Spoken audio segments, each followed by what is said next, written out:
Okay, so that was me breaking a bit of glass the other week when I was starting to do up the windows on the farmhouse. And a few people said to me, oh, could you just do an update video on how you got on? So I thought, here's your chance. I've been playing around with these windows for the last 2 weeks or more, and I finally sort of nearly finished them. So we'll just have a quick look. I'll get up the scaffolding, we'll have another chat, and we'll have a look at what I've done.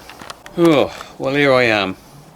It's a bit of a climb up there, but I am glad I had this scaffolding rather than the original plan, which was to do these windows off a ladder. What was I thinking? So let's have a little look at the bits what I was doing or trying to sort out last week. Bit of love, I think. They need a bit of love, don't they? Look, the paint's all cracked. This old house. Look, there's even lumps of putty I put on the other side where I've just pulled out. This old house, look at that, you can see. So it's a stitching time really, because if I just leave these they'll deteriorate further, and this is north facing. No, it's not north facing, it's south facing. It gets a lot of rain on here blowing up this way.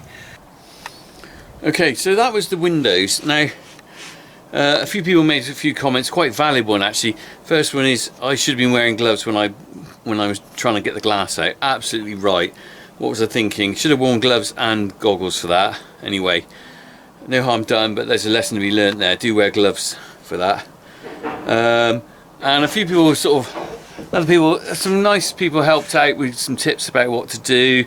I'd already sort of been committed to putting the panes of glass in when I did it, but I did appreciate your comments. But you'll probably notice on the farm I do quite a lot of work myself, and we pay people to do things.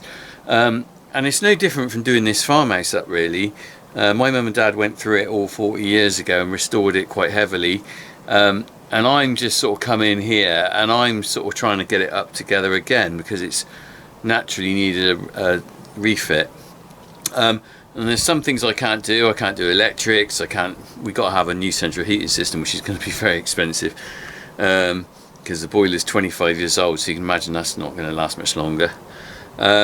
But things like the putty in the windows, realistically, I'm not a professional, okay, but I think I can do a good enough job, and realistically, I've got to save some money in certain places because I can't afford to do it all myself. It's just like farming. You do what you can yourself, and you pay people to do stuff. So anyway, let's have a look at what I've achieved. We'll spin round and we'll have a look at the window, the one that was really knackered. Well, it wasn't the worst one actually, the one up there was worse. So let's have a look. Okay, so you might remember how knackered the putty was, as you saw in the video. So I haven't tidied up yet. That is where I've got to tidy up. So I've got I need to get a scalpel and tidy up and things just to make, and I've got wire wool. I'm going to get some methylated spirits to clean off the drips from the varnish on the wood. But if you see, this is where the putty was completely rotten. In fact, there's this one I was looking at that was really, really bad. The putty had gone there. I had to get all the panes of glass out. That was the one I got the pane of glass out of.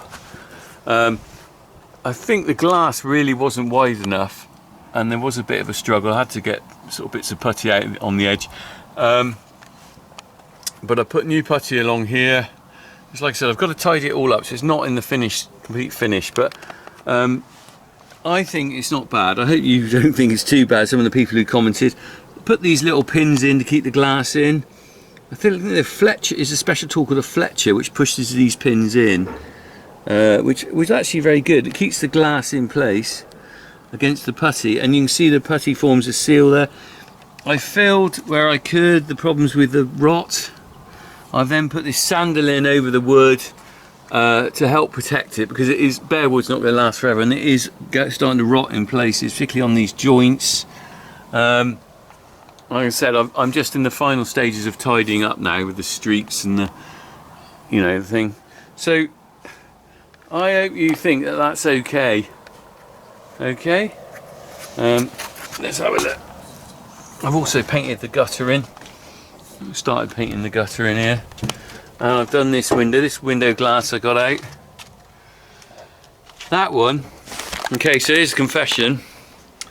this piece of glass here, 92 centimeters by 30 centimeters wide. So I managed to get it out whole. Fantastic. Put it down on the side there. I got all the old putty out. I cleaned it up. I put linseed oil around it. Got it all, and wire walled all the old putty off the piece of glass. Stepped back to look at my work before I put the piece of glass in. Stood on the piece of glass. So that was a trip to Yates to get another piece cut. It cost me a tenner to get a piece of glass cut for there. So lesson learned, when you put your glass down somewhere, put it where you're not going to step back and admire your work. What a plonker. But anyway, it's back in. So the interesting thing is that window bar there is an original window bar from 400 years ago. And when I was a kid, my dad unblocked this window because it'd been blocked in by the window tax. It was unblocked. The window frame was all rotten inside, so he managed to reuse the window bar that was there. But the window frame, this is a replica of the original window that would have been there, made of oak, so a solid oak window, with a 400-year-old window bar in there. So it's nice that that's gone back in, because all these windows would have had bars in them. All these windows like this. It is quite interesting. I do know quite a lot about the history of the house and quite a lot about the architecture and stuff. I'm not just a farmer. I do know some stuff.